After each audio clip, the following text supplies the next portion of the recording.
Lamentaciones, capítulo 1. ¿Cómo yace solitaria la ciudad de tanta gente?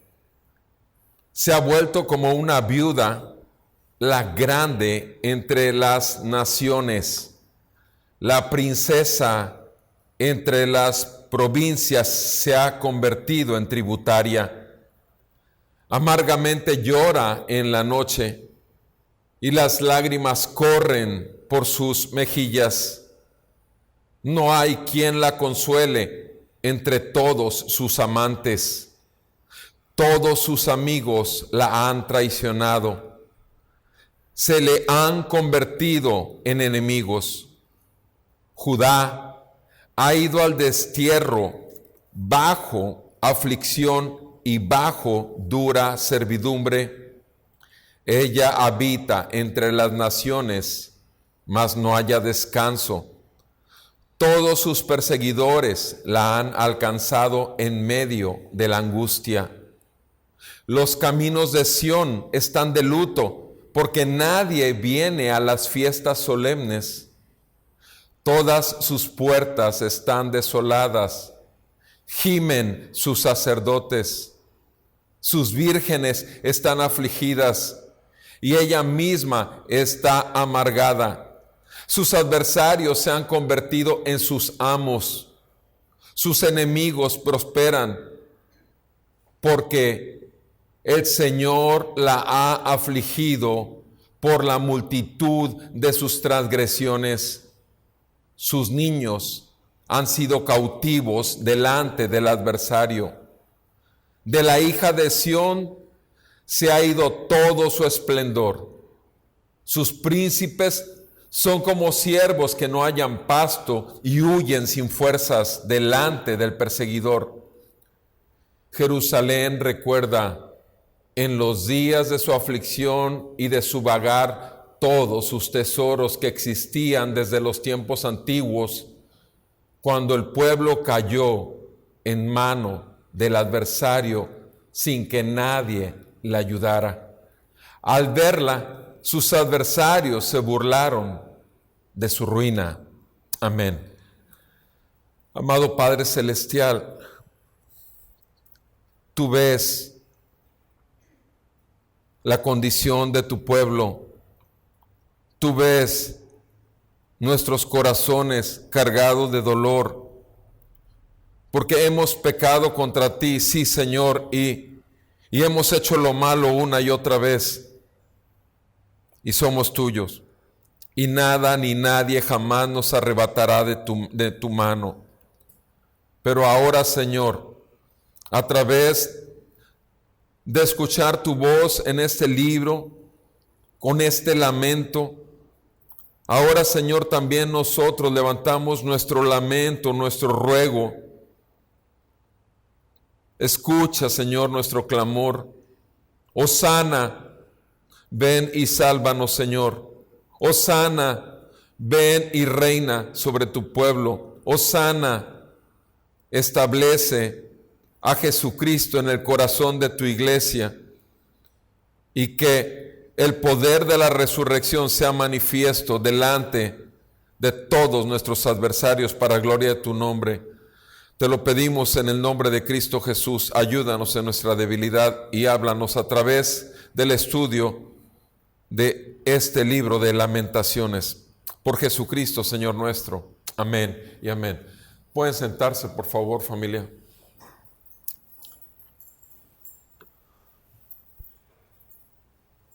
Empezaré del día de hoy hacia el principio.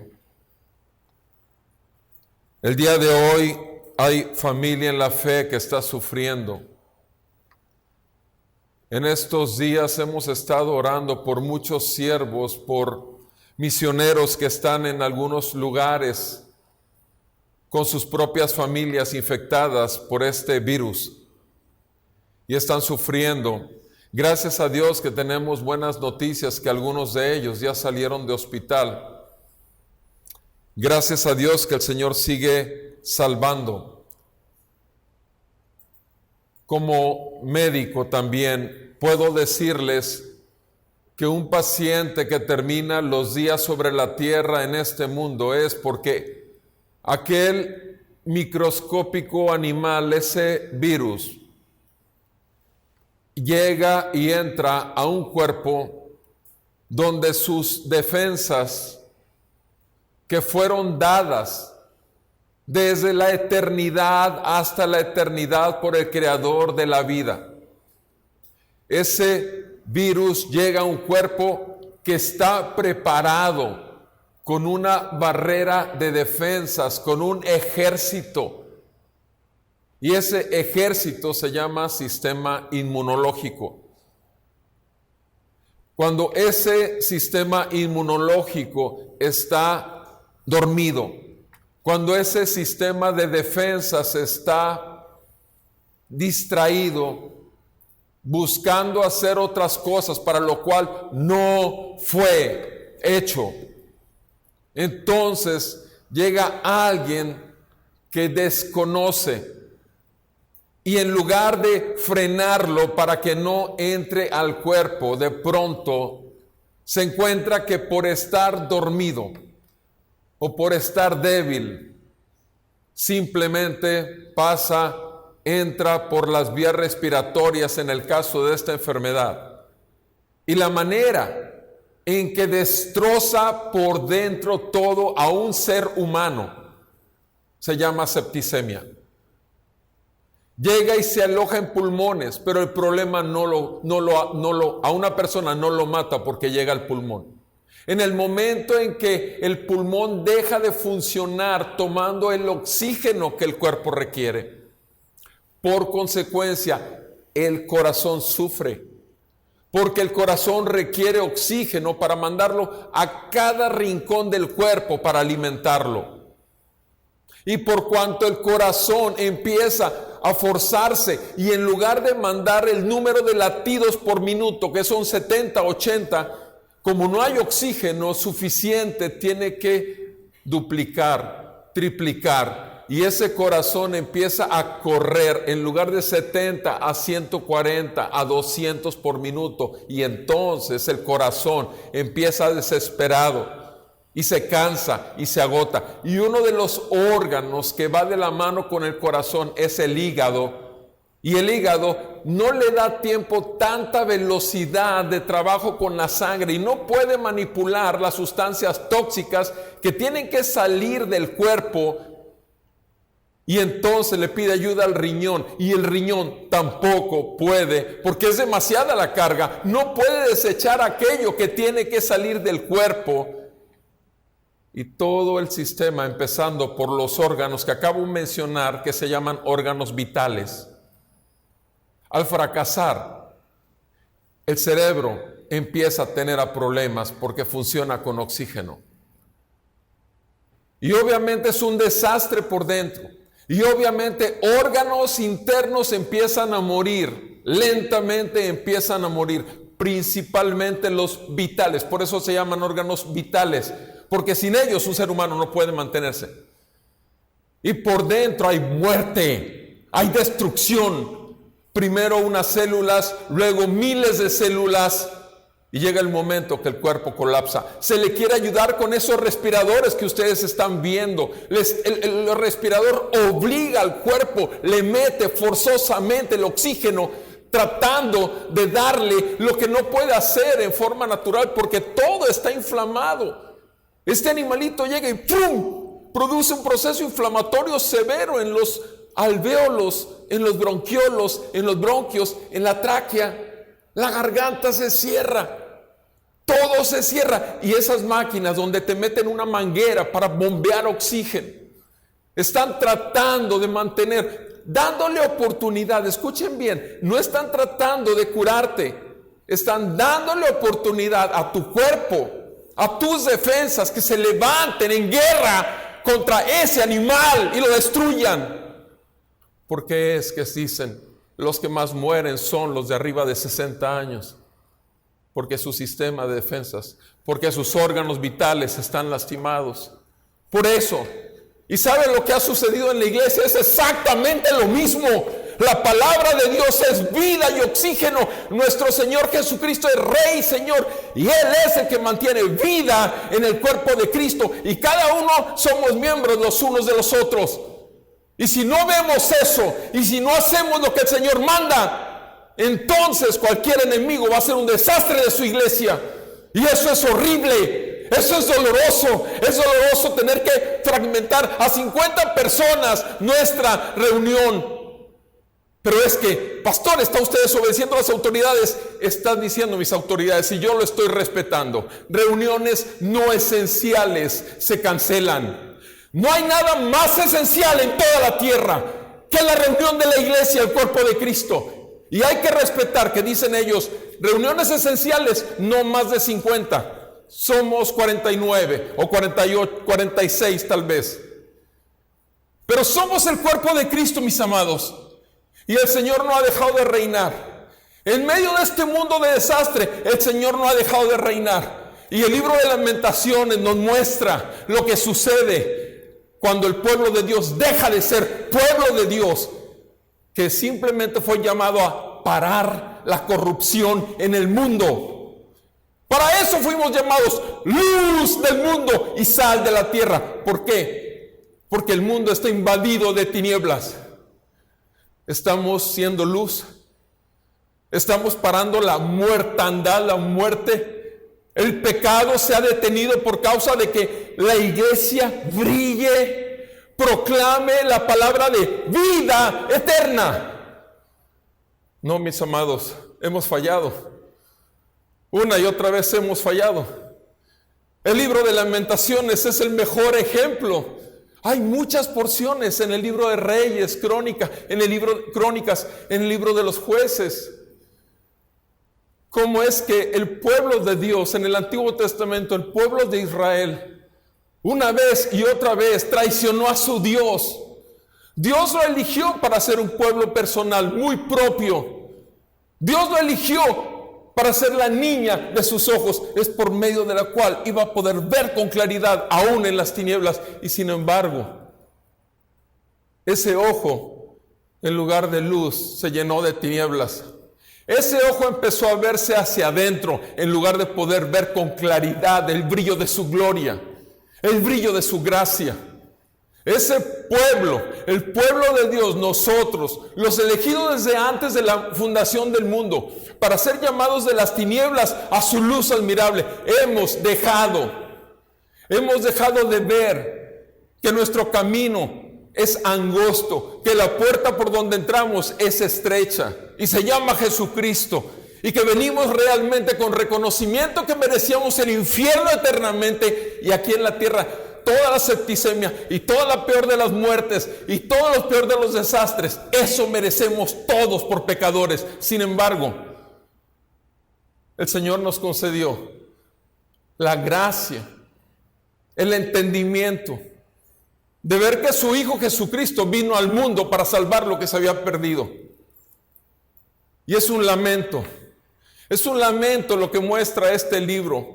A lo largo de 5 elegías, o 5 poesías, o 5 lamentos, muestra ese dolor del profeta. Jeremías les había anunciado, en todo el libro del profeta Jeremías, les había anunciado ya a Judá que venía el desastre,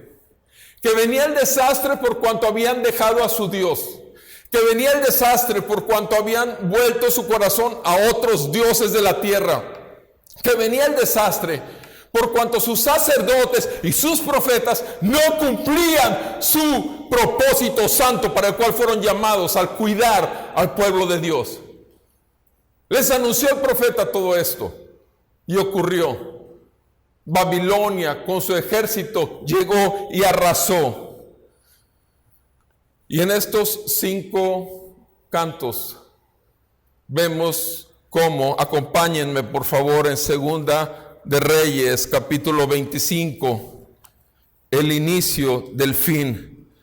Segunda de Reyes 25. Y aconteció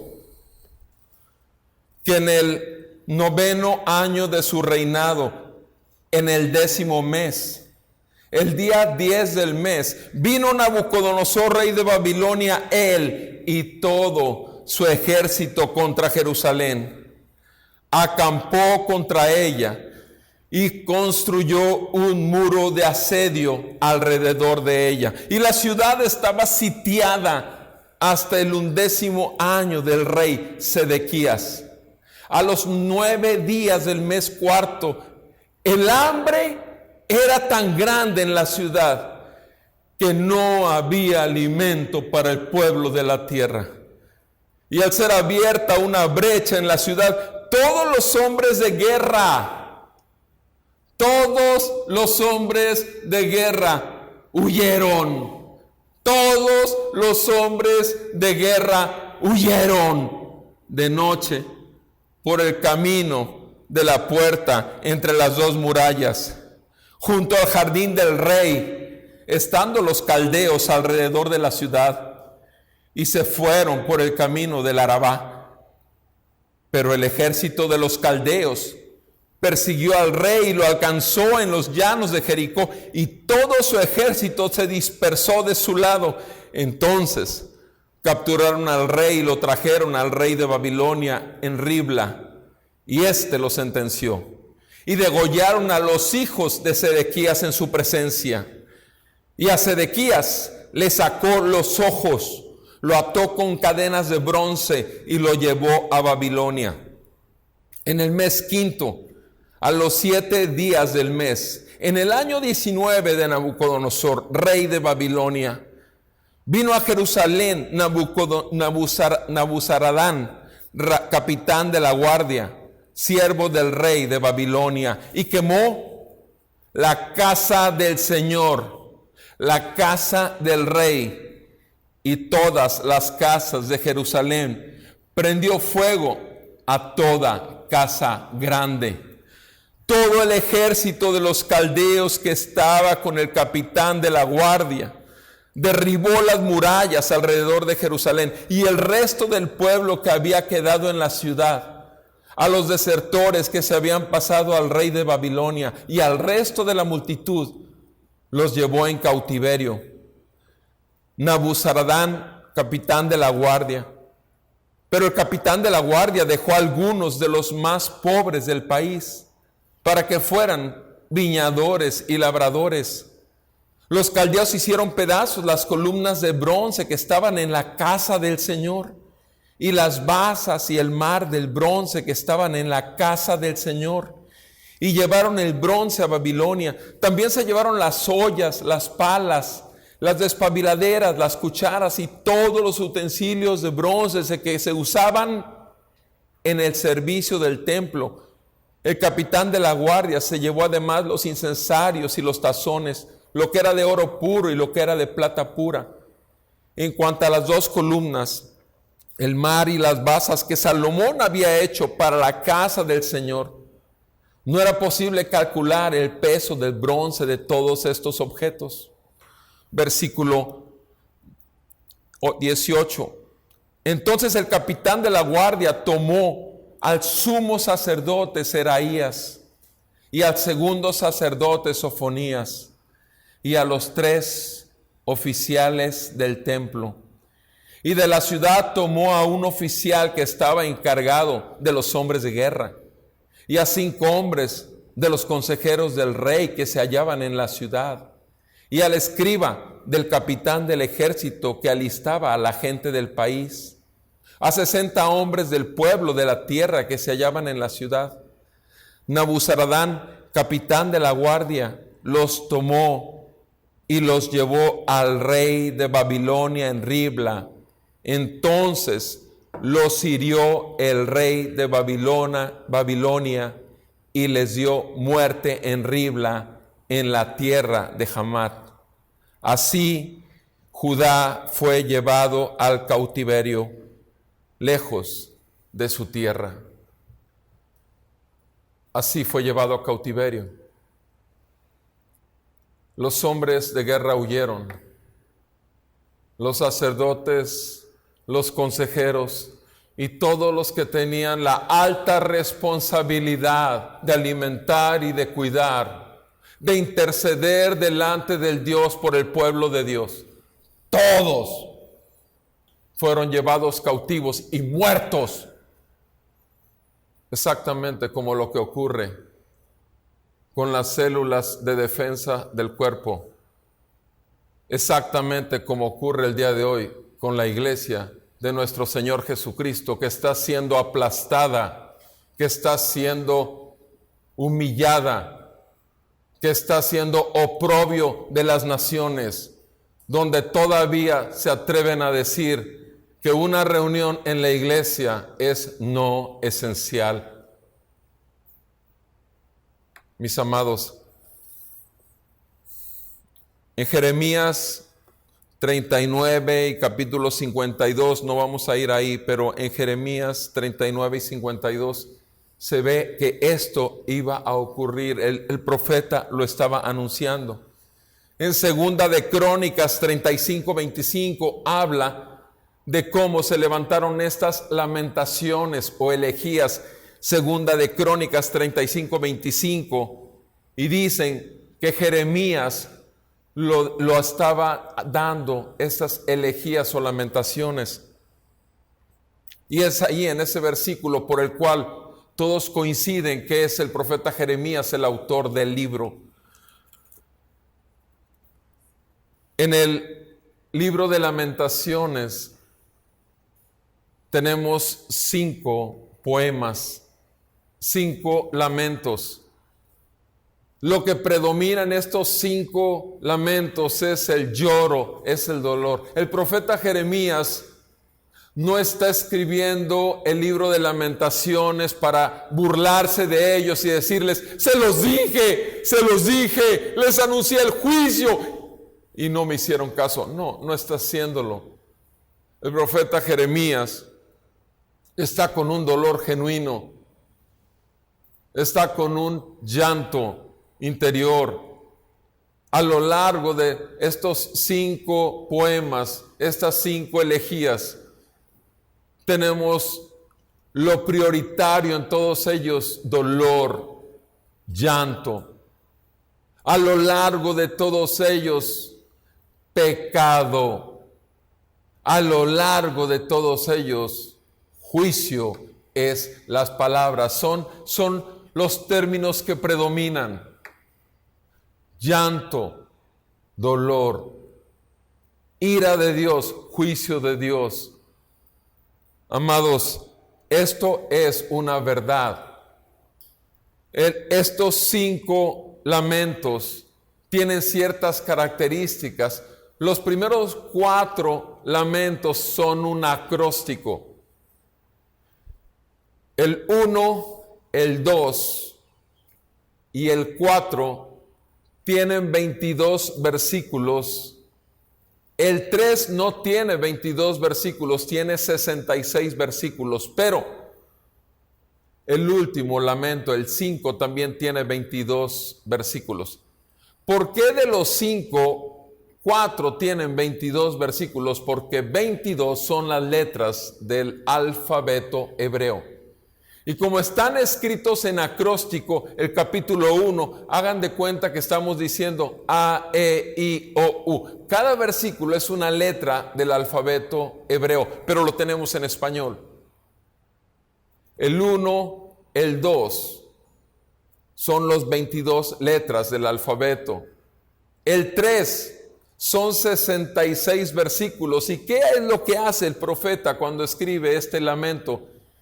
Que multiplica por 3 cada uno de las letras del acróstico. Los primeros 3 versículos están con la letra A. Los segundos, por ejemplo, si fuese español, con la letra E. Los siguientes con la letra I. 3, 3, 3. Por eso son 66, porque es 22 por 3. El cuarto lamento son 22 versículos que siguen la línea del 1 y 2 en un acróstico de 22 letras. El quinto es el único que no sigue un acróstico, pero que sin embargo respeta los 22 versículos. ¿Qué está queriéndonos decir esta estructura de los poemas o lamentos? Que ellos vivieron este lamento desde el principio hasta el final, totalmente. ¿Alguna vez has sufrido tal dolor que has perdido algo de tu cuerpo? No veo a nadie aquí que esté amputado, pero sí me ha tocado como médico presenciar pacientes que con una simple esquina de una uña empezaban con una molestia, no le hicieron caso. Esa molestia se la dejaron. Después fueron con la persona que les hace el pedicure y le pidieron que le quitara la uña enterrada y se los hizo como habitualmente lo hace, pero le dijeron, más vale que vayas con tu médico porque yo aquí veo un problema. Sin embargo, no le hicieron caso a la persona que estaba atendiendo sus pies. No hizo caso, porque ¿cómo vas a ver esta? Una pomadita que me puedas recomendar, le dicen a la señora que le está haciendo el aseo. Y si no, le responde, va con la vecina y le dicen, ¿tú sabes alguna buena pomada? Y se pone la que la vecina dice. Cuando llegan al consultorio conmigo ya tengo un problema serio. Para empezar veo que el dedo, la punta del dedo, nada más la pura puntita, un poquito oscura. Sin embargo, le digo, ¿cuándo fue el último análisis que se hizo de azúcar? ¿Es usted diabético? Pues creo que sí, una vez me lo dijeron que era, pero en realidad no lo sé. ¿Le dieron alguna vez medicina? Sí me la dieron, pero en realidad yo dije, yo no voy a tomar medicina, voy a hacer pura dieta.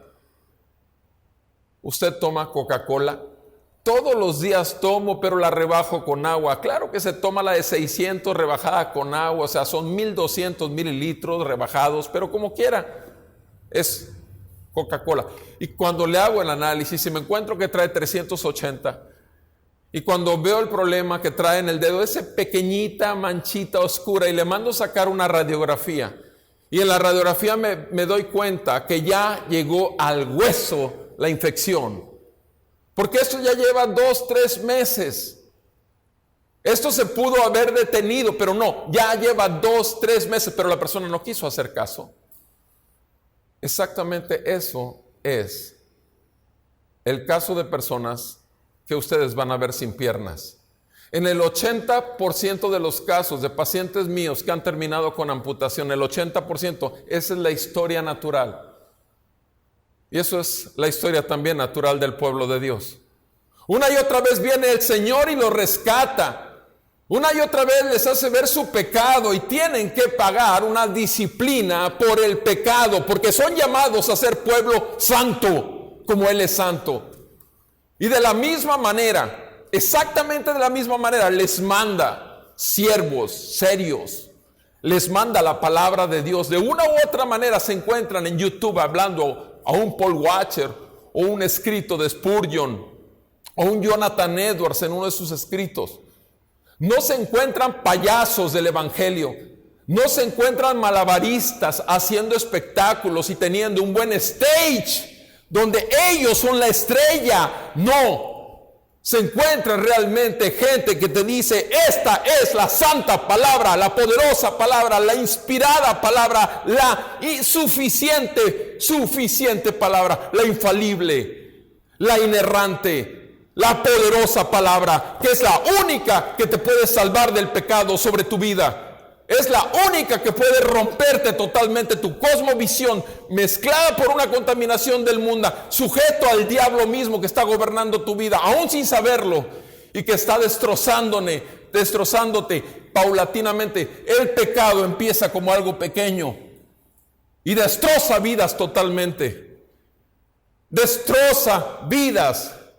El diablo ha sido un homicida desde el principio. ¿Qué sucedió con Adán y Eva? Lo tenían todo. Tenían la intimidad con su creador. Tenían el huerto del Edén para poder caminar y con libertad acercarse, escuchar su voz, como lo estamos haciendo ahorita, con toda la libertad que nos da nuestro Salvador. ¿Quién viene a una reunión en estos momentos? Los hijos de Dios. Son los únicos que van a llegar y que quiero oír a mi Señor. Quiero vivir con el cuerpo de Cristo. Quiero convivir con mis hermanos en la fe. Mis amados, yo entiendo. Y no juzgo a nadie. Yo no soy juez de nadie. Nuestro juez, tu juez, mi juez y el juez tuyo está sentado en su trono. Dios me libre de juzgar. Pero llegar al punto de que quieres compartir Santa Cena virtual. Por favor, no nos engañemos. No sigamos pecando contra Dios.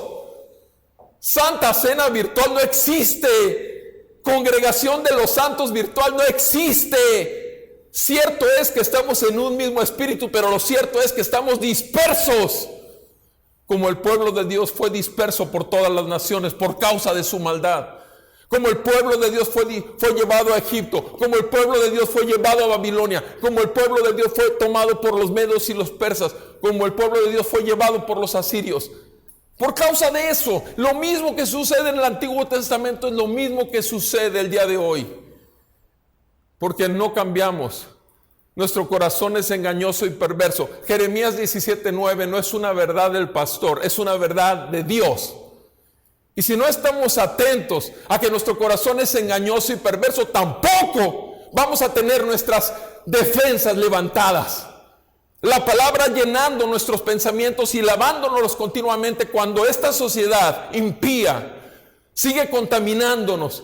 Y los amigos impíos y pecadores siguen contaminándonos y siguen alimentando el viejo hombre. Iglesia, estamos en este punto de la historia. El Señor viene por su iglesia. Hallará fe en la tierra y la fe es manifiesta. Y no estoy hablando por el hecho de reunirnos que somos iglesia de mucha fe. No, mis amados, estoy hablando en otro sentido y tú lo sabes. Tu vida diaria debe demostrar esa fe. Tu rechazo al pecado, huir de toda tentación, el diariamente someter tu carne desde que amanece, decirle, venga tu reino y hágase tu voluntad. Ahí empieza el gobierno de Cristo en el amanecer de tu día, porque te das cuenta que nuevas son sus misericordias cada mañana. Y no quieres otra cosa más que eso. ¿Quieres terminar tus días con un tubo metido de aire? Sí, pero alabando y glorificando a Dios antes de perder conciencia, aún sin palabras. El problema no es la muerte, mis amados, porque para nosotros el vivir es Cristo y el morir es ganancia. Pero, ¿qué si el Señor tiene otro plan? Sigamos adelante. Postrémonos por todos los hermanos que todavía tienen que llegar al arrepentimiento y a la fe. Por aquellos que están cautivos todavía en lazo del diablo y que tienen que oír el mensaje de salvación. El mismo que nos sacó a nosotros de las tinieblas a su luz admirable. Mis amados, estos 5 poemas son un lamento, son un lloro. Pero así como en este primer capítulo, que leí una porción nada más, para ver totalmente la destrucción en el primer capítulo, vamos a revisar con detalle la destrucción, cómo está totalmente destruida Jerusalén. Y no sé si pusieron atención, pero le llama la princesa. La princesa. Eso fue lo que dice el versículo 1. Cómo yace solitaria. Lamentaciones 1:1. Cómo yace solitaria la ciudad de tanta gente. Se ha vuelto como una viuda. La grande entre las naciones, la princesa entre las provincias se ha convertido en tributaria. Una princesa es aquella llamada a ser reina. Una princesa siempre va a ser una reina. Pero aquí, esta princesa dice aquí que ya se volvió viuda. No solamente su rey que venía por ella, ya la divorció, ya había un pacto y sin embargo ya la divorció, ya la lanzó, la apartó. El primer capítulo nos muestra la destrucción de Jerusalén La segunda poesía o el segundo lamento nos muestra el juicio y la ira de Dios. El juicio y la ira de Dios. El tercer capítulo nos muestra la misericordia y la esperanza. La misericordia y la esperanza que siempre tendrá el pueblo de Dios. Ahora, ¿por qué el tercer capítulo? ¿Qué les dije del tercer capítulo? Que tenía 66, ¿se acuerdan? Quiere decir que el capítulo más pesado de los 5 capítulos, el capítulo que pesa más de los 5, de todo el libro de Lamentaciones es el capítulo de misericordia y esperanza. Que es una cosa que simplemente es una ocurrencia del escritor, no, mis amados, es un mensaje real del pueblo de Dios. El pueblo de Dios que confía en su Dios puede seguir siempre llamando: ¡Hosana! ¡Hosana! ¡Salva a tu pueblo, Señor! ¡Sálvanos! El cuarto capítulo muestra cuando Jerusalén fue sitiada y muestra la desolación que causa el pecado. La desolación por el pecado.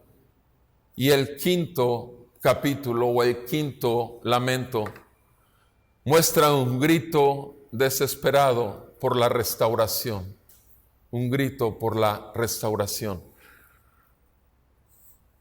Vamos con la gracia de Dios.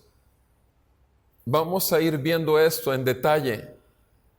Si nos ponemos a leerlo simplemente como una mera poesía, y si no dejamos que el Espíritu de Dios ilumine su palabra para nuestro entendimiento, vamos a perder tal vez tesoros de la palabra.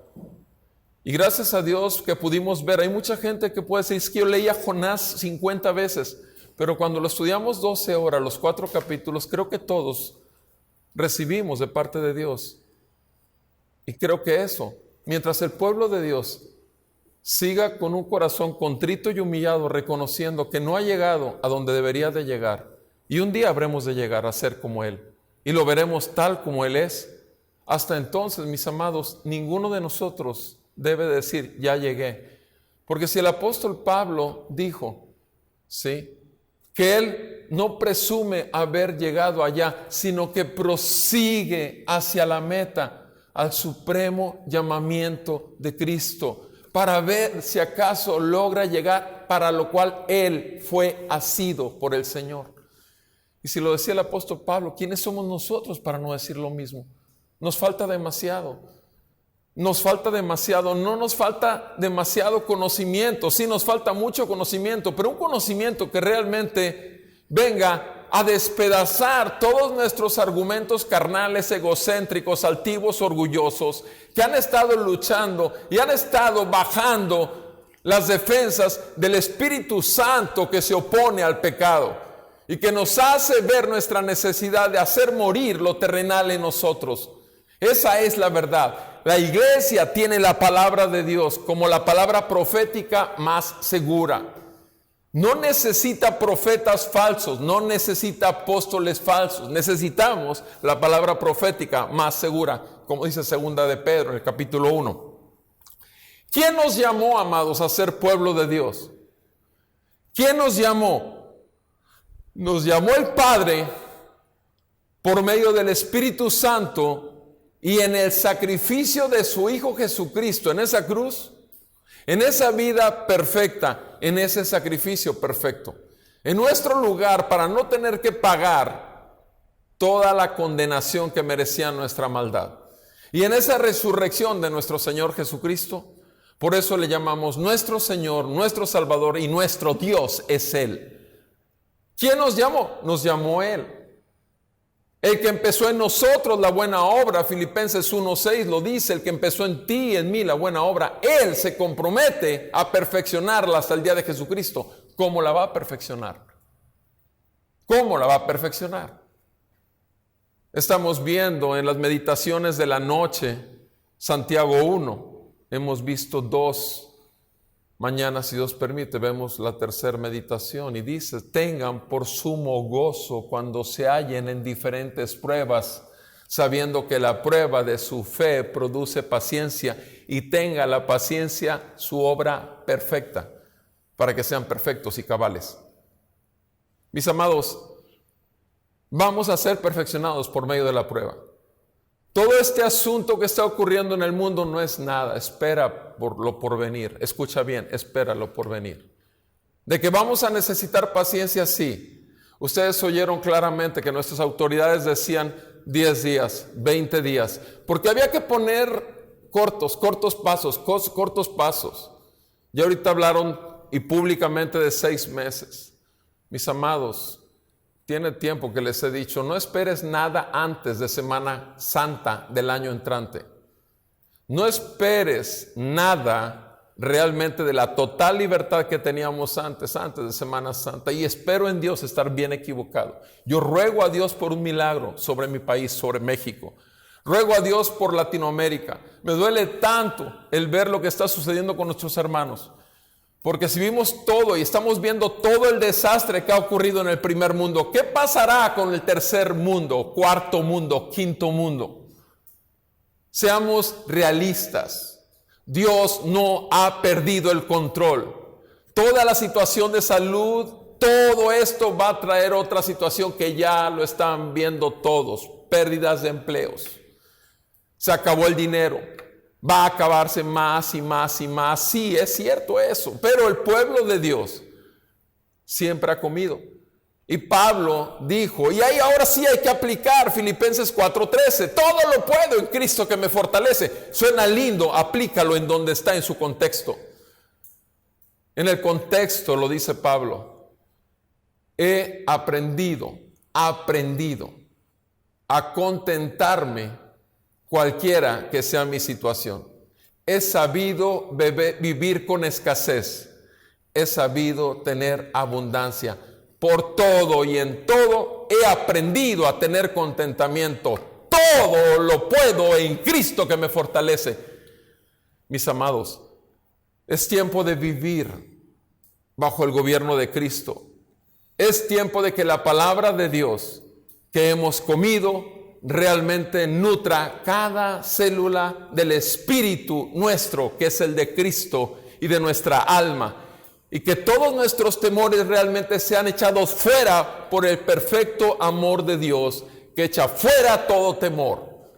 Es tiempo realmente que tengamos los ojos puestos en Jesús, el autor y consumador de la fe, quien por el gozo puesto delante de él sufrió la cruz, sufrió el oprobio, la vergüenza.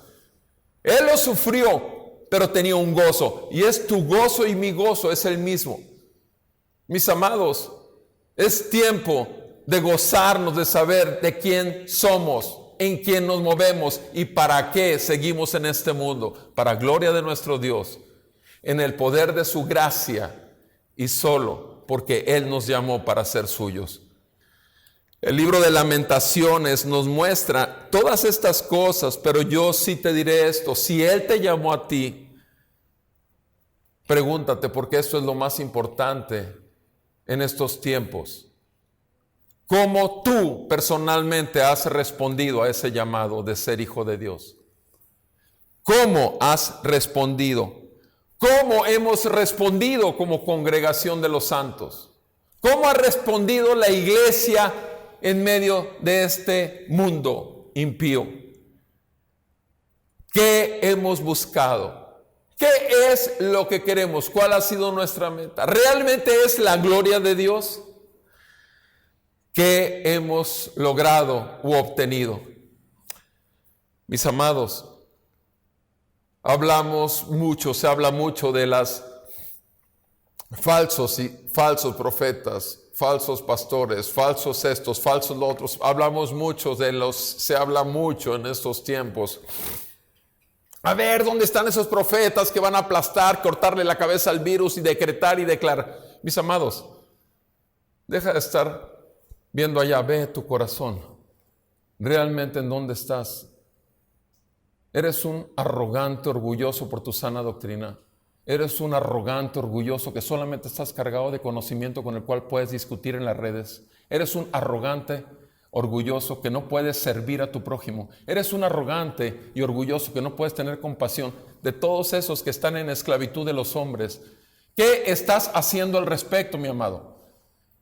¿Qué estás haciendo al respecto? Por lo menos clama por esa gente. Clama por esos falsos, clama por todo ese pueblo cautivo, pero que en ese pueblo cautivo hay verdaderos creyentes. Clama por ellos y deja de estar mostrando todo tu conocimiento, porque no eres Jesucristo, ni yo lo soy. Somos los hijos del Dios Altísimo. Y allá no nos van a pedir ningún título de doctorado. No nos van a pedir cuántas veces leímos. Y no estoy diciendo que no sea. Bendito sea el Señor si leemos 1000 veces la Biblia antes de morir. Pero no se trata de eso. Se trata que el conocimiento solamente si es del Espíritu vivifica. Porque a la carne lo único que hace es envanecerla y volverla arrogante. Mis amados, tenemos cada uno de nosotros que examinarse a sí mismo. ¿Para qué? Para que nuestras oraciones verdaderamente lleguen ante el trono de la gracia. Es muy doloroso lo que está pasando y más doloroso lo que está por venir. Pero nuestro Señor tiene de nosotros misericordia. Y quisiera leer una porción, la última porción del libro de Lamentaciones, para que tengamos una idea. Y solamente hoy quise dar un panorama de lo que es el libro de Lamentaciones. Permítanme leer en el capítulo 5, en el versículo 14. Y vamos a ver que estas palabras se aplican al pueblo de Dios el día de hoy, en las congregaciones de los santos, que muchas, la mayoría, si no es que decir que todas, están abandonadas. Lamentaciones 5, versículo 14. Los ancianos se han apartado de las puertas, los jóvenes de su música. Ha cesado el gozo de nuestro corazón. Se ha convertido en duelo nuestra danza. Ha caído la corona de nuestra cabeza. ¡Ay de nosotros, pues hemos pecado! Por esto está abatido nuestro corazón. Por estas cosas se nublan nuestros ojos. Por el monte Sión que está asolado, las zorras merodean en él. Mas tú, oh Señor, reinas para siempre. Tu trono permanece de generación en generación. ¿Por qué? ¿Por qué te olvidas para siempre de nosotros y nos abandonas a perpetuidad? Restáuranos a ti, oh Señor, y seremos restaurados. Renueva nuestros días como antaño, a no ser que nos hayas desechado totalmente y estés enojado en gran manera contra nosotros. Amén. Amados, es tiempo de lamentarnos, primeramente por nuestro liviano cristianismo. Es tiempo de lamentarnos por la condición del cuerpo de Cristo, nuestros hermanos en la fe. Es tiempo de lamentarnos de que hemos hecho una iglesia a nuestra medida, aún conociendo la sana doctrina. Y estoy hablando de calvinistas y arminianos. Hemos hecho una iglesia que no está gobernada por el Espíritu Santo, sino por los hombres. Que no está gobernada por la palabra de Dios, sino por la palabra del hombre, que hace hermosa la palabra de Dios. Repito, hemos olvidado el temor de Dios y hemos dejado de ver que Dios es un Dios santo. Y hemos perdido la oportunidad. Y el Señor nos conceda un genuino arrepentimiento y realmente a través de este periodo de estar así aplanados como lo estuvo nuestro Señor Jesús en Getsemaní. En Getsemaní nuestro Señor Jesús estuvo en la prensa. Tú y yo sabemos lo que significa Getsemaní, prensa de olivo. En Getsemaní la prensa de olivo es la que aplasta el olivo para sacar el aceite que tanto te encanta y que dices es muy saludable. La prensa de olivo destroza el olivo para sacar el aceite, y nuestro Señor Jesús, postrado con el rostro pegado al suelo, dijo: estoy angustiado hasta la muerte. Y sus 3 hermanos, sus 3 discípulos, sus 3 más íntimos seguidores, se quedaron dormidos cuando les pidió que rogaran por él. Él les dijo: el espíritu está listo, pero mi carne es débil. ¿Y qué hicieron? Dormir. Y él ahí en el suelo, postrado, clamó a su padre y le dijo: Padre, yo sé que para ti todo es posible. Si puedes, pasa de mí esta copa, pero que no se haga mi voluntad, sino la tuya. Nuestro Señor Jesús, cuando dijo eso, 3 veces humanamente, en toda su debilidad, 3 veces con toda la angustia y ansiedad que tú y yo puedes en algún momento en estos tiempos de oscuridad tener, se vale.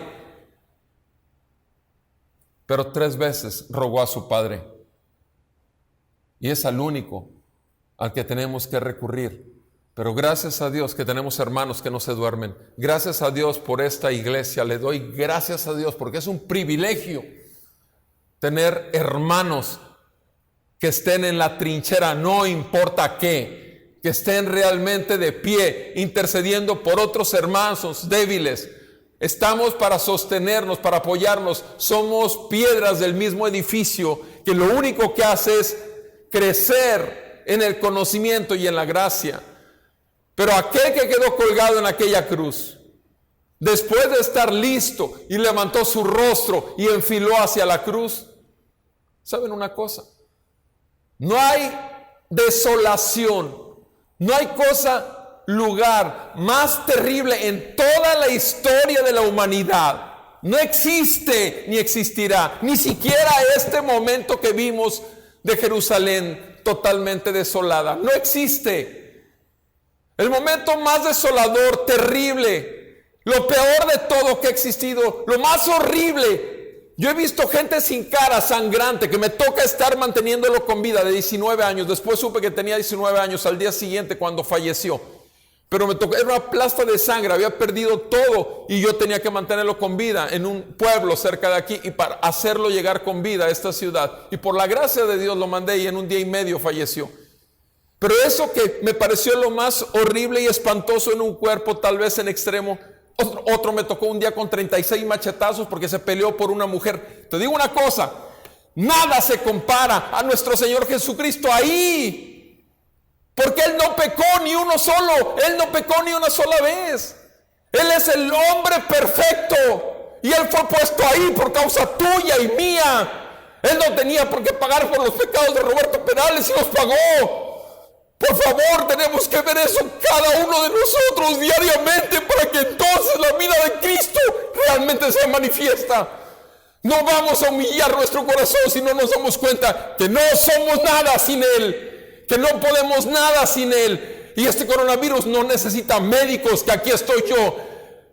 Necesita un pueblo de Dios humillado, clamando: Hosana, sálvanos, Señor, ven y manifiesta tu gloria. Mi Señor venció la muerte, mi Señor me venció a mí, mi Señor quebrantó mi corazón y me puso un corazón de carne, y mi corazón late por su voluntad en el reino de Dios establecido en su iglesia. Que así sea en todos los lugares donde se proclama el nombre de Jesús y se habla la palabra verdadera. Oremos, amados. Padre, cuánta paciencia has tenido para con nosotros. ¿Qué es lo que va a quedar, Señor, en toda la tierra después de esta tragedia? ¿Cómo van a quedar desoladas las tierras? Y estamos viendo lo que pasa en Guayaquil. Ten misericordia a nuestros hermanos allá en Ecuador. Ten misericordia con nuestros hermanos en Latinoamérica, donde no hay recursos. Ten misericordia con con toda la familia en la fe. Yo ruego en el nombre de Jesús por nuestro hermano, el pastor Freddy Noble, allá en Nueva York, y toda esa iglesia donde ya están sufriendo y han fallecido familiares y gente de la congregación de los santos. Padre, por favor, ten misericordia, sostén a tu pueblo, y que tu pueblo hasta el último de sus respiros sea para glorificar tu nombre y dar testimonio de que Jesucristo vive y venció la muerte. Señor, ayúdanos, quebranta nuestro orgullo religioso, haz con nosotros lo que quieras hacer, pero una sola cosa te pedimos: sálvanos, porque nosotros nada podemos hacer. Dale sabiduría a nuestras autoridades de gobierno. Padre, ayer estaba oyendo todos los miles de médicos y enfermeras que faltan aquí en México para lo que está por venir, que ya empezó. Te suplico, Señor, en el nombre de Jesús, que pongas un corazón dispuesto a hacer lo que nos toca, los que tenemos la vocación de la medicina, los que tenemos la vocación de servirnos unos a otros. Por favor, pon una pasión, Señor, y lleva a tu ejército, pero sobre todo lleva a tu pueblo. Yo ruego por esos médicos y esas enfermeras creyentes, esos que no solamente van a estar atendiendo el cuerpo físico, sino que le van a estar hablando al alma el evangelio de verdad. Te ruego en el nombre de Cristo Jesús que salves a muchos en este hecatombe, Señor. Te suplico misericordia y salvación para todo tu pueblo que sigue esclavizado el día de hoy al pecado. Que en este tremendo terremoto salgan muchos de las tumbas resucitados, vivos entre los muertos. Y te suplico, Señor, que nos uses a nosotros en el nombre de nuestro Señor Jesús. Amén y amén. Alabemos al Señor antes de despedirles en oración, por favor.